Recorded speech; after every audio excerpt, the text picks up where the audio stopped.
Hey, welcome back, American Government class. Hope you had a great weekend. It is Monday, April 19th, 2021, and we are done. Finito, no mas, with the legislative branch.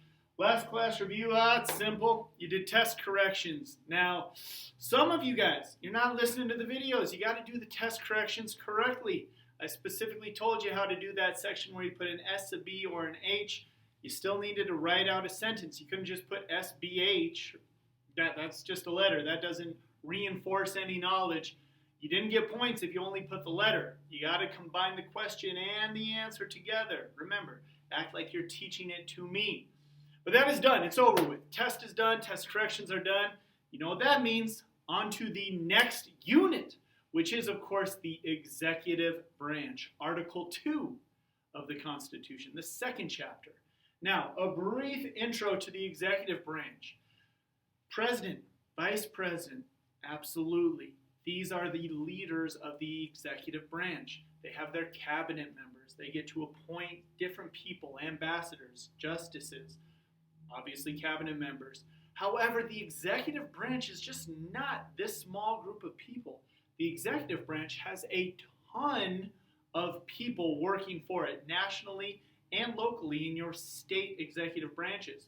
Obviously, when we talk about the state executive branch, we're talking about the governor or the mayor. These are the single leaders of the city or states. And they are responsible, remember, executive, they are responsible for executing the law, making sure that the law gets carried out.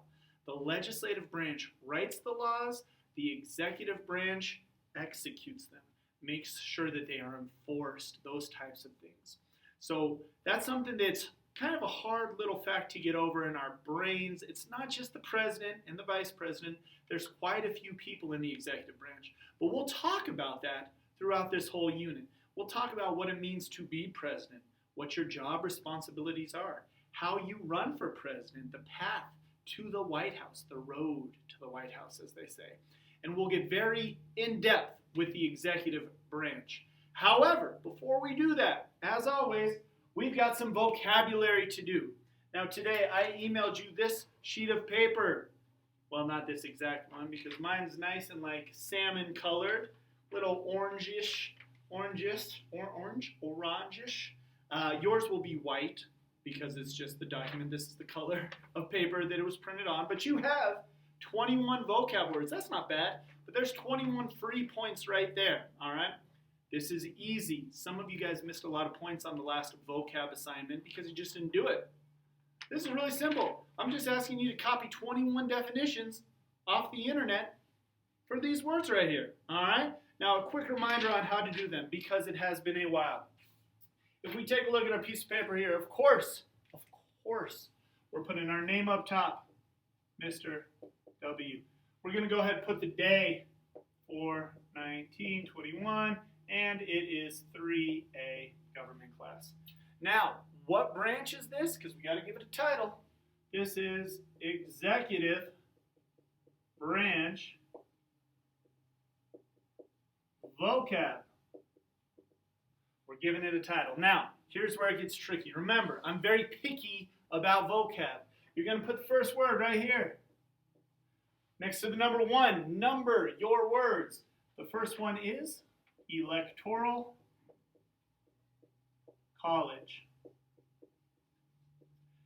Put a dash, and you can either highlight or underline that word.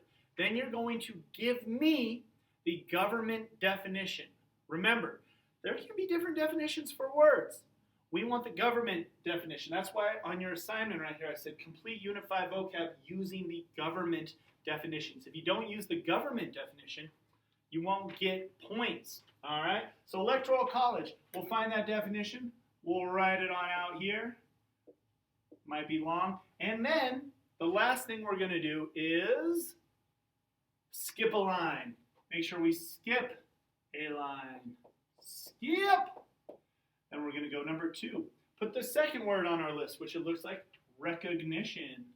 Ooh, this is a good example of a word that will be different with a government definition. Recognition, if I give you recognition, I recognize you. But that's not what it means for government, kind of, but you need to give me the government definition for recognition. You'll write it here, boom, boom, boom, boom, boom, and of course, skip a line. Go to number 3. Number 3 is, ambassador. We'll write the word, ambassador, underline it, or highlight, and write the definition. You'll do that 21 times, okay? Now, make sure that you're skipping a line between every word. Make sure you're underlining or highlighting every word. Make sure you're numbering every word. But most importantly, make sure you're giving me the government definition of that word. All right, that's 21 free points right there.